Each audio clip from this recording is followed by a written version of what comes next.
이게 이제 오늘 오후 본문이거든요. 오늘 오후에 본문에 보니까 이렇게 혼인잔치를 했는데 사람들이 안 간다는 거예요. 바쁘다는 거죠. 이게 우리 위에 쓰여졌구나. 복음입니다. 주님께서는 예배 시간에 은혜 주시기 위해서 부르시는데도 할 일이 많다고, 피곤하다고, 이 거절하는 그 모습이 꼭 이 시대도 그대로 재현되고 있지 않습니까? 오늘 말씀, 아멘, 주 예수 오시옵소서, 이 말씀을 함께 나누도록 하겠습니다. 지난주의 말씀을 한번 여러분 생각하시고 기도해 보셨나요? 복음이 내게 복음이 되고 있는가 하는 겁니다. 복음이 내게 복음이 되고 있는가? 복음은 복음이에요. 복음은 영광스러운 것이고, 복음은 능력이고, 복음은 하나님이 계획하신 것이고, 믿는 자 속에서 구원을 행하시는 하나님의 권능이 있습니다. 그래서 믿지 않는 자들은 어리석게 보이는 이 복음이 믿는 자들에게는 하나님의 지혜요, 하나님의 비밀이요, 하나님의 축복입니다. 바울은 복음이 그에게 복음되지 못했을 때가 있습니다. 남들은 막 복음을 이야기할 때 자기는 안 믿어지고, 예수 이야기하고 예수 믿는 사람들을 이게 이단들이라고 생각하고, 또 예수를 종교 사기꾼이라고 생각하고, 예수는 마땅히 십자가에서 그렇게 죽어야 마땅한 장본이다 생각했습니다. 그리고 예수 믿는 사람을 막 괴롭히기 시작했죠. 근데 그가 다메섹 도상에서 예수님을 만나고 나서 완전히 달라졌습니다. 왜냐하면 복음은 경험할 수 있는 것, 말로만 이런 것이 아니고 오직 능력과 성령과 큰 확신으로 되었는데, 복음을 경험하는 순간에 하나님 은혜를 안 거예요. 하나님의 지혜를 안 거예요. 그게 십자가였다는 사실. 우리가 율법을 통하여 구원을 얻고자 하는 그러한 몸부림이 있지만, 율법으로는 우리가 자유할 수 없는 그것을 친히 주님이 오셔서 십자가 지심으로 다 이루었다 말씀하셨을 때 그 주시는 그 자유, 하나님의 비밀, 이게 이제는 자기의 노래가 되고 찬양이 되고 자랑거리가 돼가지고, 나 혼자서 그냥 복음 믿고 복음 듣고 살아야지 이게 아니고, 가슴 속에서 주님이 주시는 사명이 있었지만 가슴이 뜨거워지기 시작합니다. 왜냐하면 아직까지 나 같은 사람이 있으니까, 나 같은 사람에게 가서 예수를 전하면 그들에게도 복음은 역사를 일으켜서 변화시켜 주실 것이고, 그들도 천국의 주인공이 될 것이다 라고 하는 강력한 도전을 받고 주님의 사명을 받았기 때문에 이제 복음을 전하게 됐죠. 여러분, 주님이 다시 오신다고 한다면, 아멘, 주 예수 오시옵소서, 우리가 찬양도 듣고 말씀도 함께 나누는데, 만약에 이 시간에 주님 오신다고 하면 여러분 괜찮으시겠습니까? 혹시 여러분 자녀가 있다면 자녀의 신앙생활이 주님 보시기에는 그들에게 복음이 아직 복음이 되지 않아요.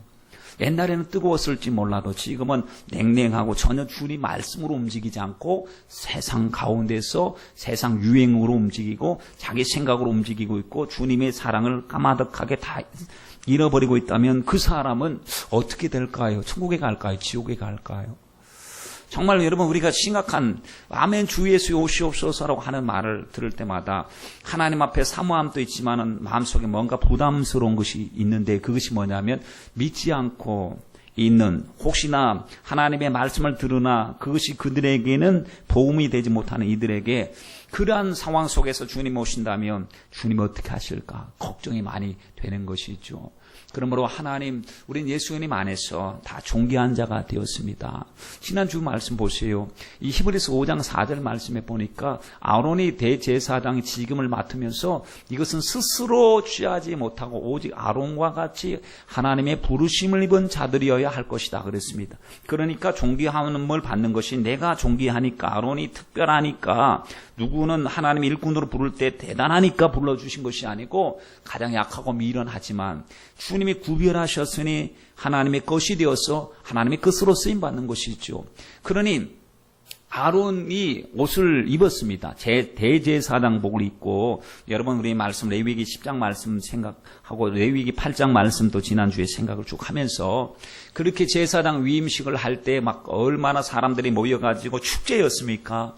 왜냐, 성막이 만들어지고 성막을 봉사할 수 있는 제사장들이 세워지고 하나님 앞에 예배 드리게 되었으니 7일 동안 파티였어요. 7일 동안 축제였습니다.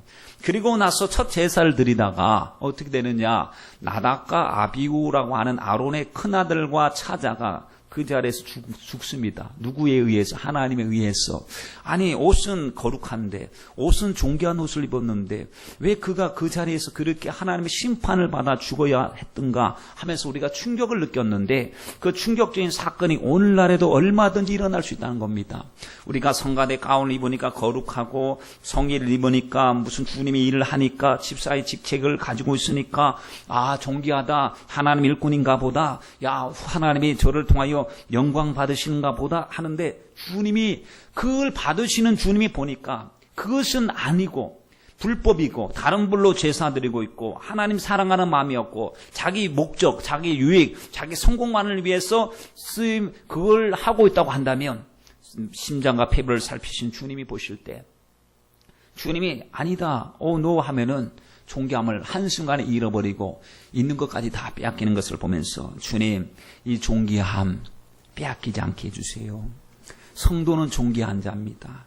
존귀에 처하나 깨닫지 못하면 멸망하는 짐승과 같다고 했는데, 존귀에 처했잖아요, 우리는. 그렇죠?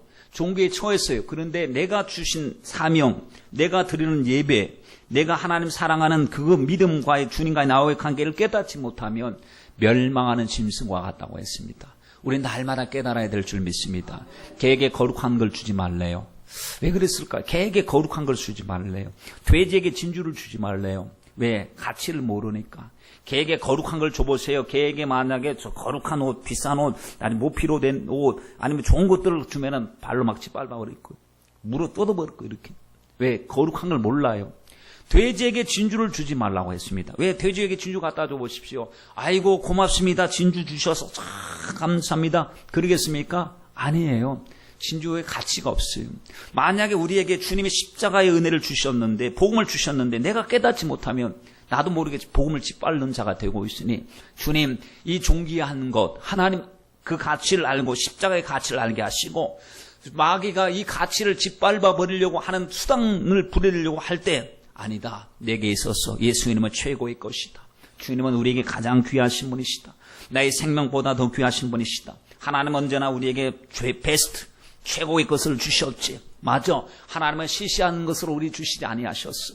우리를 구원하시기 위해서 오신 주님이 뭘 주시기 위해서 오셨습니까? 부자 되고 건강하고 오래 살고 형통한, 그 정도는 예수 안 믿어도 세상적으로도 열심히 하면 얻어서 그것을 복으로 삼는 사람이 많은데, 예수님께서 오셔서 우리 부자 삼기 위해서 오신 것이 아니고 영원한 조애라고 하는 영원한 생명을 주시기 위해서 오셨고, 내가 온 것은 양으로 생명을 얻고 더 풍성히 얻게 하려 함이라 주님이 말씀하시지 않았습니까? 그러니 진짜 것을 붙잡아야 되지 않겠습니까? 여러분, 믿음의 결국은 무엇이라고 이야기했습니까? 믿음의 결국은 영혼 구원이.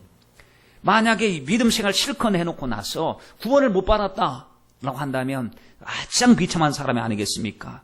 우리 주님께서 분명히 말씀하시기를, 내가 가면 보혜사를 보내줄 것이고, 내가 가면 처소를 예비할 것이고, 처소가 예비되면 내가 너에게로 다시 와서 너희를 나 있는 곳으로 데려간대요. 그 처소가 어떤 곳입니까? 천국입니다. 천국인 줄 믿습니다. 그래서 천국을 예비하러 가신 주님이 천국을 아직 덜 준비하셨을까요? 아닙니다. 주님은 다 준비하셨어요. 우리 영화 할 때 있지 않습니까? 배우들에게 말합니다. 뭐라고 얘기합니까? 스탠바이, 액션, 레이디 고, 이렇게도 하지만 스탠바이 돼 있느냐? 스탠바이 뭐냐면 딱 보면 서 있느냐? 그 곁에 딱 현장에 딱 행동하려고 준비하고 있는 상태가 스탠바이 아닙니까?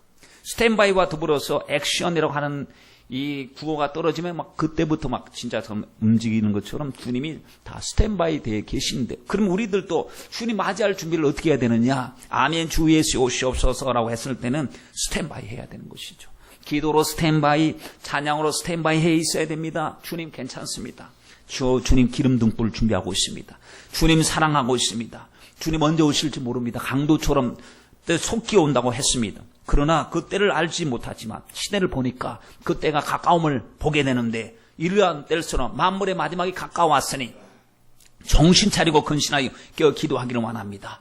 주님 오십니다. 누가 알아요? 하나님이 약속하셨고, 예수님이 강조하셨고, 성령님이 우리에게 감동 주시고, 천사도 주님이 오신 것 알고, 귀신들도 마귀도 주님이 심판하시고 반드시 재림하신다는 사실을 마귀도 알고 있어요. 예수님께서 공생의 가운데 딱 등장하시니까 귀신이 깜짝 놀랍니다. 아직 때가 안 됐는데 왜 오셨냐고 물어보는 그 내용이 성경 속에 있습니다. 보세요. 마귀는 그 때를 알고 있거든요. 마귀가 지금 그 귀신이 이야기했던 때가 어느 때냐면 자기들이 무적행 속에 들어가서 심판당할 때가 바로 자기들의 이제 운명을 알고 있는데, 아니 그 때가 안 됐는데 왜 왔느냐. 그 때는 주님 오실 때 완전히 마귀는 무적행 속에 들어가서 이제 고통당하고 유황불못에서 나오지 못하게 될 것입니다. 그런데 마귀가 이 때를 알고 있으니까요. 때가 촉박하다는 것을 알고 계시록 12장 12절 보니까 어떻게 하고 있느냐. 하늘과 그 가운데 가는 자들은 즐거워하라. 그러나 땅과 바다는 화했을진저 이는 마귀가 자기 때가 얼마 못된 줄을 알므로 크게 분내어 너에게 내려갔음이니라 라고 했습니다. 옛날에 여러분 우리 12.12 사태라고 해갖고 1980년도인가 그때 막 정권이 바뀌어지고 막 그런 사태가 있었잖아요. 그렇죠? 그래서 우리가 이해하기 쉽게 계시록 12장 12절이구나. 아, 12.12구나. 그럼 12.12는 뭐냐? 아, 불안하다는 거예요. 마귀가 자기 때가 얼마 안 돼 쿠데타를 일으키기 위해서 지금 뒤집어 버리기 위해서 지금 내려가고 분내어서 우는 사자같이 두루다니고 삼킬 자를 찾고 있으니 그냥 아이고 걱정 없다 하고 그냥 포자고 그냥 먹고 자고 쉬고 그냥 이 시대를 분별하지 못하고 있어야 되겠습니까? 아니면 주님 더 깨어서 기도할 때입니다. 주님 더 사랑할 때입니다. 라고 해야 되겠습니까? 마귀는 누구를 쓰느냐 하면 보이는 어떤 실체들을 사용합니다. 마귀가 자기 형상으로 나타나서 내가 마귀니까 나를 굴복해라 이것이 아니고 미혹을 하는데 에덴 동산의 뱀의 모양으로 나타났고 또 가인과 아벨에게 있어서 영적인 사람 아벨을 죽일 때 가인을 썼어요. 형제인데도 형인데 악한 자에게 속았습니다. 자기 분에 못 이겨서 괘씸해서 동생을 때려 죽인 줄 알았는데 성경 말씀을 보니까 악한 자에게 생각에 사로잡혀서 도구화되었다는 사실을 분명히 말씀을 하고 있습니다. 지난번 말씀드렸죠. 이 시대는 보면은 셋의 후손과 가인의 후손이 양갈래길을 쭉 가고 있다고. 똑같이 가고 있습니다. 그 기찻길에 두 레일처럼 수평선을 이루고 하나님의 역사의 마지막 때를 향해서 계속 가고 있습니다. 하나는 육신에 속한 사람, 가인의 후손, 하나님을 전혀 의식하지 못하는 사람입니다. 성을 쌓는 사람입니다. 세상적인 것을 자랑하고 그것을 소망 삼는 사람, 마귀의 도구화 되는 사람, 마귀의 도구화. 근데 한편엔 셋의 후손, 노아가 셋의 후손이요, 또 에녹이 셋의 후손이요, 오늘 깨어서 남아있는 자들이 바로 우리가 셋의 후손의 그런 가치관과 믿음을 가지고 살아가는 사람들인데 똑같이 가는데 생각이 완전히 달라요. 어떤 줄에 서 있느냐? 하나님의 줄에 마귀의 괴계에 딱 사로잡힌 자가 있는데 마지막 때는 가인의 후손들을 통해서 적그리스도가 나타나게 될 것이고 하나님의 심판이 임할 때 정말 무서운 일이 벌어지게 될 것입니다. 여러분 주님께서 말씀하신 마지막 때 징조 무엇이 마지막 때 징조일까요? 주님이 기근, 전쟁, 또 온역, 또 지진 뭐 이런 자연적인 그러한 기근 이와 같은 자연적인 현상을 말씀을 또 하셨지만 영적으로 미혹받지 않도록 조심해라. 많은 사람들이 와서 내 이름으로 자기가 그리스도라 말하리라 이야기했고 두 번째 보니까요. 디모데후서 3장 1절 이하의 말씀에 보니까 말세는 고통하는 때가 있는데 특징들을 보세요. 자기를 사랑한다는 요즘 보십시오. 자기 아주 이기주의가 극에 달하고 있습니다. 돈을 사랑하고 자긍하고 교만하고 회방하고 부모를 거역하고 감사치 아니하고 그리고 또 쾌락을 사랑하기를 하나님 사랑하는 것보다 더하고 경건의 능력을 부인하는 시대 바로 오늘 우리들이 살아가고 있는 이 시대의 모습이 아니겠습니까? 세 번째 보니까 그 징조를 윤리적, 성적으로 타락하여 여인들도 순리대로 쓸 것을 받고 영리로 쓰며 여자가 여자를 사랑하는 건 뭐 그냥 포괄적인 사랑은 괜찮은데 너무나도 이게 지나치게 순리가 아닌 영리로 사랑하는 것 이게 문제예요. 이게 여자가 둘이 부부래요. 여자가 둘이서 같이 산다고 부부로. 그리고 로마서 1장에 나오는 이야기들입니다. 남자들도 여인쓰기를 버리고 서로 향하여 음욕이 부릴 듯이 하며 남자가 남자로 더불어 부끄러운 일을 행한다라고 했습니다. 요즘 드라마가 그런 드라마가 나왔다고 어느 권사님 얘기해 주시더라고요. 아 목사님 아세요? 그 드라마가요 있는데 이제는 아예 대놓고 해요. 뭘 대놓고 합니까? 했더니 드라마에서 그냥 결혼할 사람이라고 데려왔는데 보니까 남자를 데려왔더니 남자가 그래가지고 그 집에 들어와가지고는 어머니 한데 이제 이게 기가 막힐 노릇입니다. 이게 나중에는 이 아이가 만약에 양자 뭐라 그럽니까? 저기 양자를 드리면 이게 누가 어머니인지 누가 아버지인지 이거 뭡니까 이게 순리를 왜 영리로 바꾸느냐 이거죠. 마지막 때 일어날 일이요. 옛날부터 죄악 가운데 있었던 일이고 그런데 문제는 이게 죄가 아니라는 거 주장하는 것이 문제입니다. 성경에는 창조 질서를 거역하는 엄청난 죄인데 요즘에는 동성연애 괜찮다. 무슨 영화 감독인가 누군가가 보니까 이제 열몇 살, 한 48인가 49인가 되는 어떤 사람이 30대 초반이나 되는 사람하고 결혼한다고, 남자끼리. 공공연애가 한국에서 이제 보란듯이 결혼하겠다고 발표하지 않았습니까? 참, 봤을 때 소수인권보호법이라고 하는 것으로 이 소수인권도 보호해줘야 되고 그 사람들도 그 사람들의 본성이고 특성이니까 어쩔 수 없다 하지만 그건 아니죠. 나중에 보면요, 그게 다 마귀의 속임수인 것을 알 수가 있습니다. 아모스 선지자가 마지막 때에 말씀의 기갈이, 목마름의 기갈이 아니고 말씀의 기갈, 영적 기갈이 온다 그랬습니다. 여러분, 아이러니합니다. 왜냐하면 지금 정말 스마트폰으로 말씀도 들을 수 있고, 인터넷으로 말씀 들을 수 있고, 라디오로도 말씀을 들을 수 있고, 얼마든지 말씀을 들을 수 있어요. 그렇죠? 그런데 말씀의 기갈이 있다는 말이 이해가 안 돼요. 근데 변질된 말씀, 왜곡된 말씀, 복음보다도 다른 말씀, 복음이 아닌 다른 것으로 말씀을 대체하는 말씀들이 굉장히 많은 비율을 이루고 있다는 것을 봤을 때, 그래서 그런가? 이때는 사람들에게 있어서 좋은 말을 전하는, 그렇기 때문에 주님께서 말씀하신 말씀의 기갈이 온다고 그렇게 말씀하셨는가 생각할 수 있고, 여러분 계시록 13장 말씀에 보면 사도 요한이, 계시록 13장의 사도 요한이 어느 쪽 때의 사람입니까? 그 사람이 2000년 전 사람이에요. 2000년 전에 여러분 기술 문명 발달이 어느 정도 됐을까요? 생각해 보세요.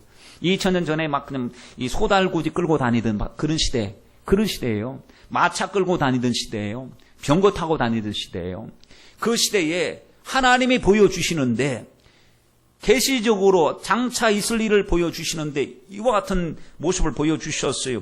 여러분, 사도 요한이 본 것이 모든 자들이 누구든지 이마에다가 표를 받아요. 손에다가 표를 받아요.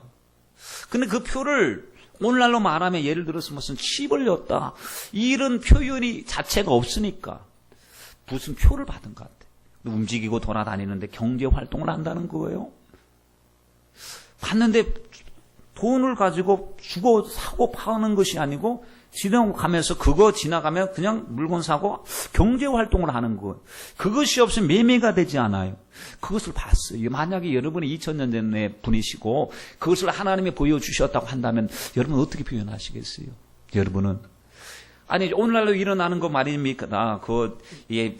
슈퍼마켓에서 바코드도 찍찍 찍기도 하고 뭐 하는 계산을 여러분이 많이 봤을 때 오늘날 여러분 큰 마트에 가서 일어나는 광경을 그 시대 2000년 전의 사고방식과 그 문화로 쓰라고 한다면 어떻게 쓰시겠어요?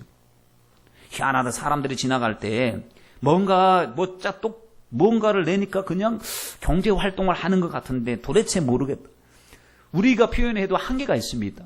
그 당시의 문화로 사도 요한이 표현한 그것을 오늘 일어나고 있는 그런 우리의 시대적인 실제의 모습을 대입해 볼 때, 이걸 봤겠구나.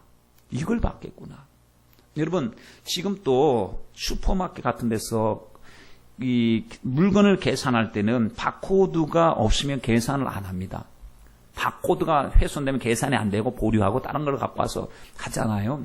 근데 지금 보면 이 칩, 마이크로칩, 베리칩이라고 하는 것이 와서 이 여러 가지 용도로 미혹하고 거기에 대한 무지한 사람들이 받아서 VVIP 행세하고 지금 우리가 막 실질적으로 막 피부로 실감 나도록 막 다가오고 있지 않지만 은밀한 중에 서서히 강아지부터 말이죠.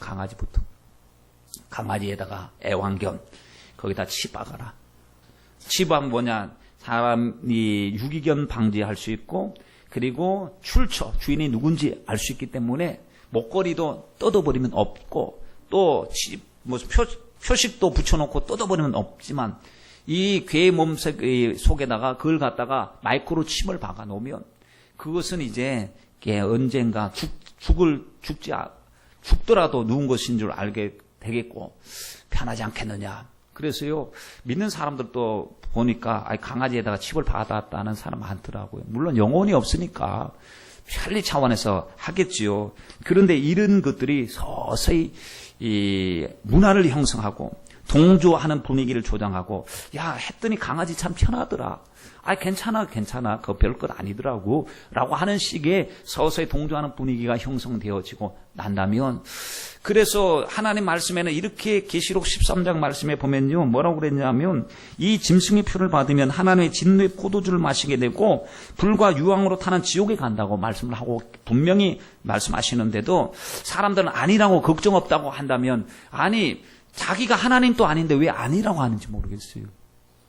아니, 그렇습니다. 이런 문제를 가지고 우리가 적어도 하나님의 계시와 완전성을 알고 있다면, 우리가 이와 같은 일어나는 문화적이고 또 과학적인 것을 보면서 혹시나 주님이 말씀하시고 또 요한이 보았던 것이 오늘 이 시대에 일어나고 있는 것은 아닌가, 그리고 이것이 나중에는 모든 문화를 사람들 통제하는 수단으로 수단화되는 것은 아닌가 하는 의구심을 가지고 주목하면서, 우리는 주님의 마지막 때가 가까웠음을 알고 있기 때문에 우리 정신 차려서 말씀을 보고 신문을 보고 미디어를 보면서 지금 하나님은 어느 시점에 어떻게 일하고 계신가를 우리가 봐야 되지 않겠습니까? 근데 성경 공부는 열심히 하는데 시대를 못 분별해요. 그 시대가 하나님 일하시는 무대가 역사예요, 역사.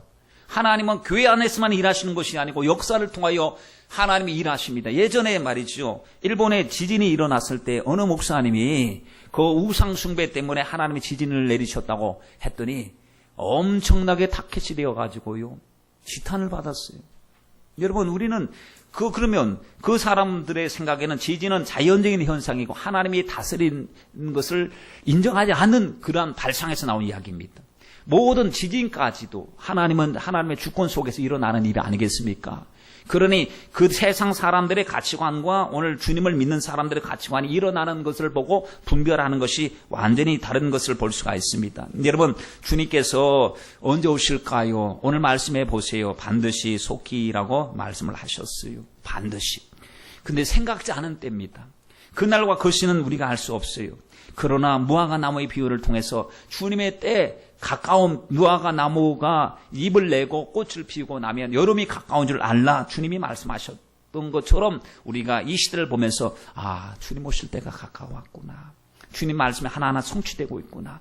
문화를 봐도 세계적으로 돌아가는 과정을 봐도 그렇구나. 그렇다면 내가 무엇을 해야 될 것인가? 아, 다른 것이 아니다.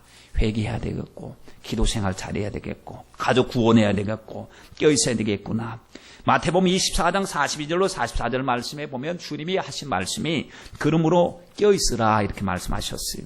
어느 날에 너희 주가 임할런지 너희가 알지 못한다. 너희도 아는 바니 만일 집주인이 도적이 어느 경점에 올 줄 알았다면 껴있어 그 집을 뚫지 못하였을 것이다. 그러므로 너희도 예비하고 있어라. 생각지 않은 때 인자가 오리라 그랬습니다. 여러분, 지난주에 제가요, 장례가 저기 홍천에 장례가 나가지고 갑자기 또 가게 됐는데, 홍천 가는 길은 뭐 양평으로 해가지고 이렇게 가면 되잖아요. 저도 그 길은 잘 알고 있어요. 양평으로 가는 길. 근데 이제 홍천 장례식장에 가야 되는데, 그 홍천 장례식장은 어딘지 모르니까 내비게이션으로 딱 찍어서 갔습니다. 여기서부터 출발할 때부터. 그랬더니 내비게이션이 어디로 인도하냐면은, 저쪽이 어딥니까? 호천 쪽으로 가는 길로 하여튼 인도를 하면서 나중에는 춘천으로 인도하는 거예요. 춘천으로 계속. 춘천으로 뭐 설악, 가평, 뭐 그쪽으로 인도해 가면서 그 다음에 거기서 이 남춘천 쪽으로 해가지고 홍천 쪽으로 빠지는 길이 있더라고요. 보니까. 전혀 처음 가보는 길. 야, 이런 길도 있구나 하고 구경 삼아서 이렇게 또 구경도 하면서 또 안개도 좀 끼면서 경치도 옆에 좀 기웃기웃거리면서 갔습니다. 목적지까지 갈 때 목적지에 도달할 때는 신경 바짝 썼습니다. 왜냐하면 맞는지 안 맞는지 처음 가는 길이니까 실수하지 말아야 되겠다 싶어갖고 정신 바짝 차려서 갈 때 끝까지 잘 갔습니다. 돌아올 때가 문제였어요. 돌아올 때가. 왜 돌아올 때는 이제 조금 풀어졌어요. 왜냐면 돌아가도 뭐 서울로 가면 되고 우리 뭐 집으로 누르면 가면 되고 걱정이 있겠냐. 이제 돌아가는 길은 이제 뭐 여유만만하다 하고 이제 돌아오는데 갈래길이 딱 생겼는데 딴짓 하다가요. 그렇다고 완전히 딴짓은 아니고 딴짓을 하다가 뭐 막 그럽니다. 근데 근데 지도를 봐도 헷갈리는 거예요, 지도를. 이리 가야 될지, 이리 가야 될지, 아랫길로 가야 될지, 윗길로 가야 될지 그냥 직진해버렸네요. 그냥 춘천으로 빠진 거예요, 춘천으로. 이제 남춘천 쪽으로 해갖고 다시 그쪽으로 빠져 있어야 되는데, 그 순간에 얼마나 후회가 되는지, 내가 뭐 했냐, 지금. 이 중요한 시기에 갈라지는 갈래길 가운데, 고속도로인데, 이거, 고속도로에서 이거 갈라지는데 잘못 갈라지면 이거는 큰일 났네, 이거. 그 순간에 내비게이션에 여러분, 거리 측정이 되잖아요. 시간과 거리가 나오는데 확 늘어나 버린 거예요. 그 순간, 지나가는 순간에 거리를 보니까 한 2, 30km가 늘어났고, 시간적으로도 늘어났고, 속도 상하고, 잃어버린 것이 많아요. 가다가 다시 쭉 가서 빠져나가는 거기서 유턴해갖고 다시 지나갔던 길을 다시 거슬러서 다시 그 길을 가게 되는데, 이렇게, 속상하더라고요. 그리고 사책을 하게 돼요. 정신 차리지 뭐 했냐고. 갈라지는 길에선 특히 조심해야 되는데. 고든 길은 괜찮은데 갈라지는 이 길이냐 저 길이냐 갈 때 순간의 선택을 잘못하면 잘못된 길을 타면 아주 난처를 경험하는 것이 고속도로 탈 때인데. 그래서 주님 정말 이 갈라지는 갈래길이 많은 시대 속에 살고 있습니다. 정신 바짝 차려서 여기가 진리이고 여기가 진리고 여기가 진리고 할 때 주님 말씀 받고 주의 말씀 내 발에 등요 내 길에 비칩니다. 주님 어디로 가야 됩니까? 이때 어디로 가야 됩니까? 하고 말씀으로 우리가 잘 분별해야 되지 않겠습니까? 여러분 말씀 쫓아가야지 사람 쫓아가면 안 되고 감정 쫓아가면 안 됩니다. 요즘 한국 교회가요 큰 문제가 있습니다. 한국 교회 큰 문제가 뭐냐면은 우리 2013년도에 가을인가 부산에서 WCC를 합니다. WCC가 뭐냐 하면 세계교회 협의회예요. 세계교회 협의회 좋은 거 하네. 아니에요. 여러분, 교회가 어떤 게 교회입니까? 교회는요, 주님의 몸된 교회예요. 복음 위에 세워진 교회예요. 교회는 모든 자유자나 종이나 남자나 여자나 다 하나가 되는 것이 교회입니다. 그러면 세계교회협의회가 주장하는 게 뭐예요? 하나가 되자는 거예요. 하나가 되자. 그 하나가 되는 것을 반대하는 것이 아닙니다. 그런데 문제가 있어요. 신학적으로. 우리나라에도 기독교가 있잖아요. 기독교가 있으면 보수가 있고 진보가 있습니다. 교회도 그런 것이 있습니다. 뭐가 보수고 진보냐? 보수는 오직 하나님 말씀이 참인 것을 믿는 복음적인 다른 거 아님. 하나님 말씀엔 66권은 정확무한 하나님의 말씀입니다. 그래서 말씀에 목숨을 걸어요. 말씀 1점 1핵도 변하지 않는다는 주님 말씀 믿어요. 이 말씀대로 한 말씀 때문에 목숨도 던져요. 이것이 보수적이고 복음적인 복음주의자적인 그런 관점 교회인데 우리 한국 교회가 대다수 그렇습니다. 대다수가 보수적인 복음적인 교회입니다. 그런데 그렇지 않은 진보적인 교회가 있습니다. 진보적인 목사님들이 계십니다. 자유해방신학, 자유주의 신학. 뭐냐면 성경 말씀 다 안 믿어요. 성경 말씀은 인간의 작품으로 생각합니다. 그리고 그냥 참고 삼아서 어느 정도 받아들이면 되지 절대적인 이 캐논과 같은 절대적인 표준이 아니라고 믿습니다. 그러니 말씀이 등한이 되는 거죠. 그래서 특히 유럽에서 신학을 공부하고 한 분들은 조심해야 됩니다. 말씀을 안 믿어요. 그래서 우리나라의 외부에서 기독교의 교회 세계교회협의회가 와서 10년인가 하여튼 그 굉장히 긴 시간 동안에 한 번씩 회의를 합니다. 회의할 때 이번에 우리나라에서 회의하게 되었으니까 국가적인 차원에서도요 막 잘하라고 막 지원까지 해줍니다. 국가에서. 그런데 하나가 돼야 되잖아요. 하나가 손님이 오는데 하나가 돼가고 한 마음으로 영접해야 되는데 우리 이 복음주의적인 교회는 하지 말자는 거예요. 하지 말자는 거예요. 왜냐? WCC 정체를 알거든요. WCC가 무엇을 추구하는지 알거든요. 복음적이지 않은 것을 알아요. 하지 말자. 지금 부산에 가면 막 시위합니다. 지금 하지 말라고. 그러면 또 그쪽에서도 막 이제 한편에서 발끈하는데 그래서 보수와 진보가 만나서 1월 달에 합의를 했습니다. 우리의 생각하고 전혀 틀린 위에 분들의 합의죠. 근데 나름대로 합의 사항만 지켜지면 괜찮을 것 같아요. 합의의 조항이 공동 발표를 했는데 4가지를 공동 발표를 했습니다. 그런데 발표하고 나서 얼마 되지 않아서 그 진보 쪽에서 쓰레기 조항이라고 해서 폐기했습니다. 그 사람들이 보기에는 이게 쓰레기 조항이래요. 쓰레기 조항. 여러분께 한번 읽어 드릴 테니까요. 쓰레기 조항인지 아닌지 한번 분별해 보세요. 쓰레기 조항인지 아닌지. 첫째, 우린 종교다원주의를 배격한다. 종교다원주의가 뭐냐면 모든 종교가 다 구원받는다는 겁니다. 모든 종교가 다 가는 길은 한 길이라는 거예요. 예수가 아니더라도 다 구원받을 수 있다는 게 종교다원주의예요. 우린 이거 배격한다. 예수만이 우리 구주시고 우리의 생명의 메시아 되신다 라고 하는 것을, 그러니까 종교다원주의를 배격한다. 맞는 말이에요. 두 번째, 공산주의, 인본주의, 동성연애 등 복음에 반대하는 모든 사상을 반대한다. 하나님 말씀 아닌 것은 다 반대한다. 세 번째, 개종 전도 금지주의 반대. 다시 말하면 전도하지 말자. 남 믿는 거 불교는 불교 믿게 만들고 천주교는 천주교 믿게 만들고 개종 전도 금지.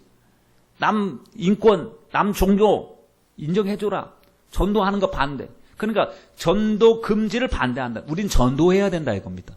우리는 복음 전해야 되는 거예요. 주님이 야 남들 인격 생각해서 인권 생각해서 전도하지 말고 각자 믿을 사람만 믿으라 그래 그랬습니까? 가서 때렸든지 때려넣지 못하든지 복음을 전하라고 말하지 않았습니까? 그 복음을 전하는데 사람들이 핍박하고 너를 죽일지라도 끝까지 복음을 전하라. 내가 세상 끝날까지 너희와 함께 하겠다 말씀하셨어요. 네 번째는 뭐냐 하면은 66권의 말씀이 절대적인 표준인 줄 믿는다. 우리가 봤을 때는 가장 중요한 말만 써놨는데 그들에게 있어서는 받아들일 수 없는 쓰레기 같은 조항이라고 하는데, 아니 우리의 생각과 그들의 생각이 한 예수님을 보는 관점 그리고 교회를 보고 성경을 보는 관점이 너무나 달라요. 왜냐하면 WCC는 성경을 무한 하나님 말씀으로 믿지 않아요. 기독론에 대해서 어떻게 이야기하냐면 칼 라이너라고 하는 사람의 말을 들어보면 금방 알 수 있습니다. 그가 뭐라고 얘기했냐면 예수는 그리스도지만 그리스도는 예수만이 아니다 그랬습니다. 예수는 그리스도라고 하는 말은 예수 우리의 구원자, 우리의 메시아라고 하는 뜻인데 예수는 그리스도지만 그리스도는 예수만이 아니다. 인류는 익명의 그리스도를 통하여 저 나름대로 구원을 얻는다. 파니카라고 하는 사람은 그리스도가 예수 안에서 완전히 드러나는 것이 아니라 다른 종교를 구원한 인물에 대해서도 그리스도 성이 드러난다. 예수는 그리스도지만 예수만이 그리스도가 아니다. 보편적인 그리스도가 힌두교의 라마, 불교의 석가, 이슬람교의 마호메색에 나타난다고 하면서 타종교에도 구원이 있다고 하는 거예요. 지금 타종교도 다 인정하고 구원이 있고 하니까 이 서로서로 인정하라. 여러분 10수년 전인가 그때 이 감리교에서 난리가 난 적이 있습니다. 감리교 신학대학장이 신학 교수가 뭐라고 그랬냐면, 감리교 아시잖아요. 신학 교수가 뭐 하는 사람입니까? 타종교도 구원이 있다고 그랬습니다. 그래서 그 제명됐어요. 그 사람들의 생각이 자기 몇몇 사람들의 생각만은 아닙니다. 그걸 따라가는 추종하는 그러한 진보가 아니에요. 비진리죠. 그러한 사람들이 있습니다. WCC가 말하는 구원은 뭐냐면 예수 밖에도 구원이 있다. 개인 구원, 영혼 구원보다 사회 구원이에요. 경제에서 착취당하고 있는 사람들을 옹호하고 그들을 자유케해주고 그들을 자유케해주는 것이 구원이라는 것입니다. 정치적인 억압에서 항거하고 경제적 정의 실현을 위해서 투쟁하고, 그러니까 목사라고 타이틀을 붙여가지고 나와서 맨날 데모하는 사람들 보면 그런 사람들입니다. 밭은 목사님이라고 막 그냥 단식하고 막 영혼 구원을 위해서 금식을 해야 되는데 정치적인 투쟁을 위해서 단식하고, 그런 일이 나쁘다는 건 아니에요. 그런 일도 해야 될 일이라고 하면 해야 되겠지만은 우리가 무엇을 위해서 구원의 개념이 무엇인가를 아는 것이 중요하죠. 어느 미디어에서요, 지난 석가탄신일을 지나고 나서 이렇게 보도를 했습니다. 부처님 오신 날 큰 박수 받은 목사, 이렇게 해서. 어디 얘기만 하면 금세합니다, 여러분. 그 자리에 목사님 두 분이 참석을 하신 것 같아요. 대단히 뛰어나고 이름 있으신 목사님들이셨어요. 큰 박수 받았어요, 가서. 축사도 해주고요. 성도들 같이 데려가갖고, 성도들도 같이 가갖고 축하해주고, 천주교에 와갖고, 천주교는 이렇게 성가대로서 찬양 불러주고, 안목이 목사님 가서 이제는 법문이라고 해서 설교하는 것처럼 해갖고, 설교할 때, 예수님이나 석가는 공통점이 많습니다. 다 벌거벗었습니다. 예수님 또 보면 십자가 벌거벗으셨고, 또 석가도 보면 이렇게 좀 약간 벌거벗었잖아요. 무소유. 벌거벗었다고. 금세 아주 이름 있으신 분들이시거든요. 그래서 하도 이상해. 아니, 저 사람 목사인가. 교회가 꽤 나름대로 큰 교회인 줄 알고 있고, 지금 무슨 엄청난 직책을 갖고 있고 매스컴에도 많이 나오는 목사님이신데 도대체 어디서 공부를 하셨나 봤더니 아니나 다를까 아까 말했던 그곳에서 공부하시고 오신 분이시더라고요. 근데 제가 이 WCC를 말씀드린 이유가 WCC의 상부 조직이 있습니다. WCC 상부 조직. WCC가 뭐냐면 종교 통합이에요, 지금. 이것도 불교도 인정하자, 기독교도 인정하자, 천주교도 인정하자, 다 다른 데도 다 구원이 있으니까 인정하자 하면 뭐가 통일되잖아요. 그렇죠? 통일. 그러니까 종교적으로 통일되면 얼마나 좋을 것 같아요. 믿음 없는 사람 입장에서 좋은 거네 그거. 서로의 차이점을 인정해주고 서로가 배려해주고 서로 화합하고 하는 그거 얼마나 좋은가 하지만 그러면 우리가 생명처럼 여기는 하나님의 말씀을 보면 예수 외에는 또 구원이 있다고 우리가 같이 동조하고 같이 서야 될 것인가. 그건 마귀가 가장 좋아하는 일입니다. 예수님을 쏙 빼버리고 하나님 이름으로 뭉치는 것 있잖아요. 하나님 이름이 우리에게 중요하지만 예수님의 이름이 우리를 구원하신 그 이름, 그 예수 외에는 구원을 받을 만한 다른 이름을 주신 적이 없는데 예수님의 이름을 무력화시키는 것이 누구의 역사는 마귀 역사입니다. 그걸 누가 하고 있느냐? WCC가 하고 있는 겁니다. 그럼 그 WCC를 조종하고 있는 게 누구냐면 왜 프리메이슨입니다. 프리메이슨이라고 하는 말이 뭐냐 하면 프리 자유, 메이슨이라고 하는 건 돌 깎는 사람, 석수쟁이들을 말하고 있습니다. 석공들. 프리메이슨, 원래 프리메이슨의 시작이 석공들의 친목, 도목, 교육, 그리고 정보 교환, 이러한 것을 목적으로 만들어졌는데 나중에 17세기 이후에 영국에서 인간과 사회 개선을 추구하는 엘리트들 이제 성공했다는 사람들 사교 전용 클럽이 되었어요.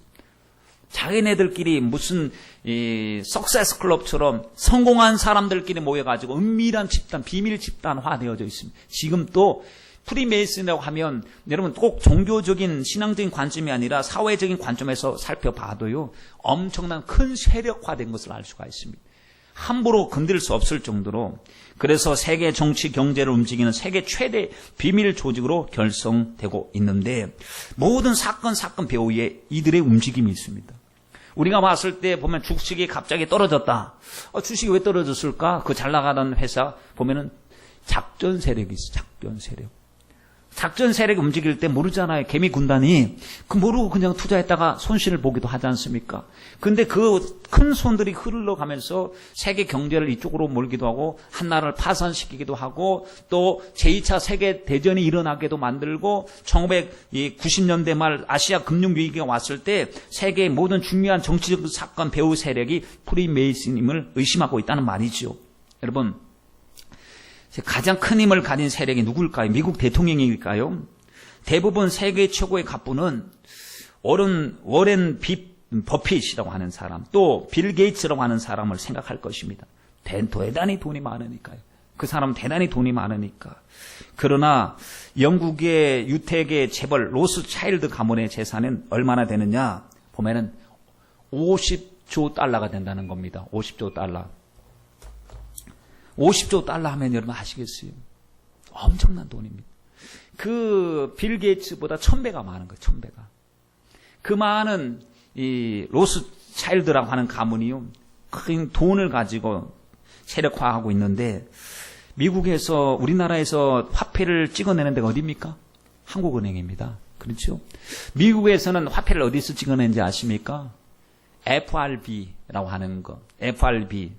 연방준비제도이사회라고 하는 곳에서 찍어내는데 그 FRB는 어디의 소유인 줄 아십니까? 미국의 소유, 국가의 소유가 아니라 아까 금융재벌의 소유예요. 근데 금융재벌의 소유를 안에 달러 찍어내는 것에 대해서도 나라가 함부로 할 수 없고 그래서 미국의 대통령 중에서 그것을 국유화하기 위해서 시도했다가 진짜인지 아닌지 몰라도요. 그 정보에 의하면 암살당했다는 거예요. 대통령들이. 가필드, 맥켈리, 링컨, 케네디 대통령 같은 이러한 사람들이 화폐 발행권을 국유화하려다가 암살당했다는 거예요. 나중에 여러분 관심 있으시면 한번 일반 정보를 통해서도 한번 살펴보시길 바랍니다. 이 로스차일드 가문을 비롯한 보이지 않는 금융 재벌들이 일루나미티, 프리메이슨, 빌드버그 클럽 등 세계를 지배하는 그림자 세력의 배후가 됐다는 겁니다. 제가 실시간에 이렇게 여기를 한번 찾아볼게요. 여기 보면은 지금 그 한국일보에 2012년 6월 4일 이 기사, 보면 기사 이름 김이삭 기자네, 또 기자.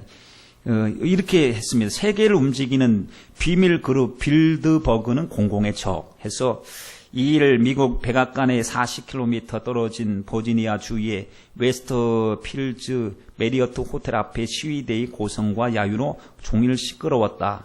시위대 수백 명이 호텔에서 차량이 들고 날 때마다 미국에서 떠나라 배신자 등의 험담을 퍼부었다. 특히 특이한 점은 전혀 어울리지 않을 것 같은 미국 보수주의 유권자 운동단체 티파티 회원들과 월가 점령 시위대가 뒤섞여 한 목소리를 냈다는 것이다. 이들이 공공의 적으로 삼은 대상은 빌드버그 회의 참석자들이다. 호텔에서는 지난달 31일부터 3일까지 빌드버그 연례회의가 열렸다. 매년 미국과 유럽의 정재계 유력 인사 수십 명이 모여 핵테러, 경제 등 국제 현안을 논의하는 자리다. 모임 이름은 첫 회의가 1954년 네덜란드 빌드버그에서 열린 데서 유래했다. 하지만 회의 내용과 참석자 몇몇은 철저히 비밀에 붙여진다. 올해도 빌드버그 웹사이트에는 외교 현안과 국제 경제 문제에 대해 의견을 교환한다고 적혀있을 뿐 세부 일정은 일절 거론되지 않았다. 세계 정치 경제를 주무르는 숨은 실세 그룹이라는 평가가 그래서 나온다. 유럽 연합 창설과 유로화 구상이 이 회의에서 아이디어를 얻었다는 얘기도 있고 참석자들이 미국의 차기 대통령을 사실상 결정한다는 설도 있다. 공교롭게도 91년 미국 민주당 대선 후보였던 빌 클린턴과 93년 토니 블레어 영국 노동당 의원은 회의에 참석해 얼굴을 알린 뒤 최고 지도자에 등극했다. 이렇게 해서 나오는데 비밀 그룹, 비밀 집단들, 은밀하게 뭔가 주도하고 있는, 왜냐하면 여러분 회의할 때 어느 정도 공개할 수도 있는 회의인데도 불구하고 비밀리에 붙여진다는 것을 생각할 때 보통 우리가 모르는 뭔가 움직이는 거대한 세력이 있는데 그 세력이 마귀가 접수하는 순간에 이 모든 세계를 하나로 통일시키고자 하는 그러한 이 방향으로 끌고 간다는 것을 우리가 의심하지 아니할 수가 없는 것이죠. 마지막 신호라고 하는 책에 보면 미국의 CFR이라고 하는 외교협의회라고 하는 그런 단체가 나오는데 아마도 모르시는 분이 참 많으실 거예요. CFR이라고 했어요. 그런데 거기에 보면 참 놀라운 기록이 있더라고요. 1997년도에 우리나라에서 금융위기가 왔고 국가부도 위기 상태를 맞이해서 그 당선자였던 김대중 대통령 당선자가 마음이 급해갖고 미국으로 달려갔답니다. 미국으로 달려갔는데 백악관에서 사람이 만나주질 않더래요. 아니 혈맹이라고 하는데 어찌하여 당시에 미국의 빌 클린턴 대통령이 한국의 대통령 당선자를 맞이해주지 않습니까? 참 답답하니까 이게 또 정치적인 파장도 있을 수 있고 권위 문제도 있을 수 있고 말이죠. 이게 보도가 지금 되고 있는데 만약에 가서 빈 걸음으로 돌아왔더라, 박대당했다 그러면 이게 또 정치적으로 입지가 또 문제가 생기죠. 그래서 어떻게 하면 그들과 선을 다할 수 있을까 싶어서 이틀 동안 호텔에서 발만 동동 구르고 있었는데 그때 만남 주선을 위해서 동분서주한 끝에 미국 대통령을 만나기 전에 누굴 만나면 된다고, 실세를 만나면 된다, 그 사람 만나면 다 통한다고 했답니다. 그 사람이 바로 CFR 의장이었던 데이비드 록펠러인데 이 사람이 프리메이슨이라고 하는데 만나면 될 것이라고 소식을 듣고 그의 얼굴 마담인 헨리 키신저를 통해서 록펠러를 만나게 되고 한국 문제를 논의하고 2시간 후에 연락이 왔답니다. 백악관에서 만나주겠다고. 그랬으니 보면 보이지 않는 그러한 은밀한 세력들을 통해서 움직이고 가고 있는데 여러분 우리가 또 너무나 지나친 것도 있을 것이고 아니면 이것보다 더 심한 것도 있을 것이고 우리가 지금 그 흐르고 있는 모든 것을 다 파악은 못할 거예요. 그렇죠?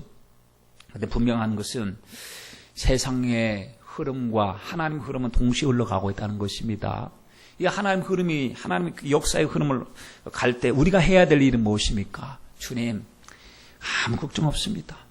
우리는 믿음 생활 잘하면 됩니다. 정치, 경제, 사회 그건 그렇게 된다 하더라도 결국에 하나님이 다 심판하실 것이고 다 이루어 주실 줄 믿습니다. 11절 말씀을 보세요. 우리가 해야 될 일이 뭔지. 11절은 불의한 자는 그대로 불의하고 더러운 자는 그대로 더럽고 의로운 자는 그대로 의로를 행하고 거룩한 자는 그대로 살면 됩니다. 우리는 예수 믿는 그 믿음 안에서 하나님 복음주의적으로 살게 하시고 오직 예수로 살게 하여 주시고 생각만 믿음만은 마귀에게 세상에게 빼앗기지 않게 하시고 그러나 그 흐름도 알게 해야 되지 않겠습니까? 개인 기도 생활, 영적인 생활도 해야 되지만 흐름에 대한 분별력과 지혜와 판단 또한 있어야 됩니다. 미국의 육군 예비군이 훈련을 위한 교육 자료 목록에 복음적인 크리스찬을요 어디에다가 분류해 놨느냐면 종교적인 극단주의자 테러리스트와 함께 분류해 놨어요. 그러니까 복음 외에는 구원이 없다. 예수님이 우리의 참 구원이시다. 예수가 생명이다 하는 꼭 고백하는 사람을 극단 종교주의자들과 함께 테러리스트에다가 포함을 시켜놨어요. 그것이 드러나고 발칵 뒤집혔잖아요. 우리가 예수님 전하는데 무슨 테러하냐. 오직 예수 안에 생명이 있다고 하는데 아니 미국이 성경 위에다가 선수하는 데서 그러한 일을 자행하고 있으니 여러분 알카에다 아시잖아요. 하마스라고 하는 것 아시죠? KKK단 이것도 테러리스트. 거기 명단을 같이 올려놨어요. 그러니 만약에 우리가 앞으로 그리스도인들이 그들의 그 흐름에 협조하지 않으면 믿음 때문에 조직적인 박해, 핍박을 받을 때가 도래할 것입니다. 여러분 어떠한 환경 속에서도 우리는 주님의 뜻대로 살고 주님의 품 안에서 살아가야 될 줄 믿습니다. 12절 말씀해 보세요. 내가 속히 오리니라는 말씀 여러분 주목하세요. 내가 속히 오리니 오시면 상도 주시고 일한 대로 갚아주십니다. 13절 보세요. 주님이 누구시냐? 알파와 오메가가 뭐죠? 처음과 끝이에요. 그대로 다 똑같은 말이죠. 알파와 오메가 처음과 나중 시작과 끝이다. 그분이 뭐 하시냐? 끝을 맺으시겠다는 거예요. 시작하신 분이 결론 내리시겠다는 겁니다. 자, 14절 말씀에는 뭐라고 그랬습니까? 두루마기를 빨아라. 두루마기를 빨아라. 왜? 두루마기를 빠는 자들이 복이 있는데 이 사람들이 생명나무 어디 있는 거? 천국에 있는 거. 천국의 생명나무의 과실을 먹게 해주실 것인데 거기 들어가야 과실을 먹을 수 있는데 생명나무에 나가며 문들을 통하여 성에 들어갈 권세를 얻는 자들이 누구냐? 두루마기를 빠는 자들입니다. 두루마기를 빤다는 것은요 하나님 앞에 늘 우리의 마음과 생각을 회개하는 자를 말하고 있지요. 15절 말씀을 보십시오. 성에 들어가지 못할 자들을 또 얘기합니다. 성 밖에 있을 것, 성 밖에 절대로 들어가지 못하는 사람 누구냐? 하나님과 전혀 상관없이 저런 모습, 개술계, 행음, 이 우상숭배 같이 가는 사람들이 있는데 여러분 이 기로 앞에 우리가 서 있습니다. 이러할 때 우리는 뭐 해야 됩니까? 주님 붙잡아야 되고 기회를 붙잡아야 될 줄 믿습니다. 17절 보세요. 17절에 성령과 신부가 한 목소리로 이야기합니다. 성령은 여러분 말 안 하셔도 알 것이고 신부는 누굽니까? 신부된 교회, 주님의 몸된 신부된 교회를 말하고 있으니 아니 성령의 목소리를 누가 같이 냅니까? 교회가 냅니다. 왜? 교회는 성령이 하시는 말씀을 들을지어다 하니까 교회가 성령 말씀을 듣고 나니까 성령과 똑같은 목소리 내는데 그 목소리가 무엇입니까? 오라 하는 겁니다. 오라. 어디로 오라? 예수께로 와라. 또 목마른 자도 와라. 근심 있는 자도 와라. 병든 자도 오라. 주님께서 오라고 하실 때 그 목소리를 우리는 동일한 같은 목소리 내야 되는 것인데 여러분 같은 목소리 내고 계십니까? 여러분이 바로 한 사람 한 사람 신부들 아니십니까? 성령과 신부가 같이 주님의 심정으로 똑같이 말해야 되는데 주님은 말하는데 나는 침묵하고 있다면 이거는 아니 될 말입니다. 10절 말씀을 보십시오. 주님은 이 책의 예언의 말씀을 말씀하시고 이 책에 대하여 가감할 수 없음을 오늘 본문에 말씀하셨어요. 그러면서 이 예언의 말씀을 어떻게 하지 말라고 했습니까? 임봉하지 말라고 그랬습니다. 임봉이 뭐냐? 뜯어볼 수 없도록 묶어놓고 도장 찍는 게 임봉이잖아요. 그렇죠? 그런데 임봉하지 말라는 것은 공개해라. 왜? 때가 가깝기 때문에 주님 심정, 주님이 알려주신 몇몇 사람들만의 독점물이 아니고 모든 성도들이 요한계시록의 말씀, 성경 말씀을 통하여 주님 오실 때가 가까워왔음을 알고 끼어서 준비하라고 이 책의 예언의 말씀을 임봉하지 말라라고 하셨어요. 그리고 계시록 1장 11절 말씀에 보니까 가로되 너 보는 것을 책에 써서 에베소, 서머나, 버가모, 두아디라, 사대 이렇게 7교회에게 보내라고 그랬습니다. 왜? 다 보고 듣고 알고 순종하기 위해서 그렇습니다. 이 모든 것을 다 이루신 주님이 20절 말씀에 말씀하시기를 하늘에서 음성이 들리기를 내가 진실로 속히 오리라 했습니다. 그때 요한이 뭐라고 그랬습니까? 안 됩니다 주님. 나중에 오세요 했습니까? 전 준비가 안 됐는데 했습니까? 아멘 주 예수 오시옵소서 했습니다. 여러분 아무나 아멘 주 예수 오시옵소서 하겠습니까?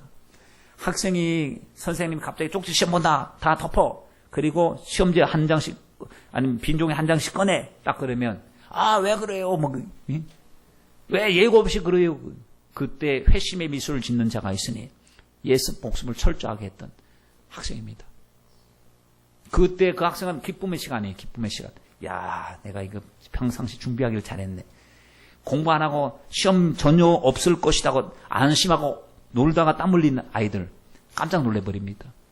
우리 주님께서 내가 속히 오리라 했을 때 아멘 주 예수 오시옵소서 이 말은요. 준비된 자의 고백이요. 깨어있는 자의 고백이요. 그리고 주님의 나라를 사모하는 자의 고백입니다. 여러분 이 고백이 준비되셨습니까? 우리 이 고백을 해야 될 줄 믿습니다. 아멘 주 예수 오시옵소서.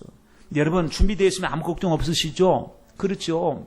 준비돼 갖고 이제 귀한 손님이 집에 오신다 그러면 뭐해요? 준비하잖아요. 뭐 청소도 하고 음식도 준비하고 준비 다 해놓고 세팅까지 다 해놓고 띵동하면 문 딱 열어주고 어서 오세요. 준비됐다는 거예요. 근데 온다고 했는데 안 믿었어요. 에이 설마 오겠어? 그래갖고 잠자는 채로 그냥 눈꺼풀 있는 채로 그냥 있다가 띵동 진짜 와버렸네. 그러면 문 못 열어주는 거예요. 그냥 문을 못 열어주죠. 얼마나 당황스럽겠습니까? 아마 여러분이 경험이 있지 않습니까? 그렇죠? 갑자기 아는 사람이 요 앞에 와 있다고, 경비실에 와 있다고, 입구에 들어가고 있다고 그러면, 그때는 막 그냥 눈에 불이 납니다. 막 손에 막 띄고 치우고 평상시에 준비하면 괜찮아요. 그렇죠? 평상시 평상시 항상 딱 일어나면서부터 시작해서 누가 올지 몰라 하고 깨끗하게 준비해 놓으세요. 그러면 조금만 치우면 됐잖아요. 그냥 약간 신문지만 치우고 너저분한 것만 치우면 다 끝납니다. 그렇게 영적으로 우리 그렇게 준비하고 살아가야 될 줄 믿습니다. 우리 모두 어떤 유혹이 와도 세상으로 나가지 마시고 여러분 주님 오신 것은 정확합니다. 실상입니다. 반드시 그렇게 될 겁니다. 근데 사모하지도 않고 준비도 안 하고 세속화되고 이런 말을 들으면 거짓말같이 여기고 아니 지금 사람이 소설을 이야기한다면 거짓말일 수 있어요. 예? 그 허구니까 픽션이니까 그렇게 할 수 있는데 주님의 말씀을 믿는 우리들이 내가 속히 오리라 했으면 만날 준비해야 되지 않겠습니까? 우리 모두 준비하시길 바랍니다. 기도하겠습니다. 우리 다 같이 말씀을 생각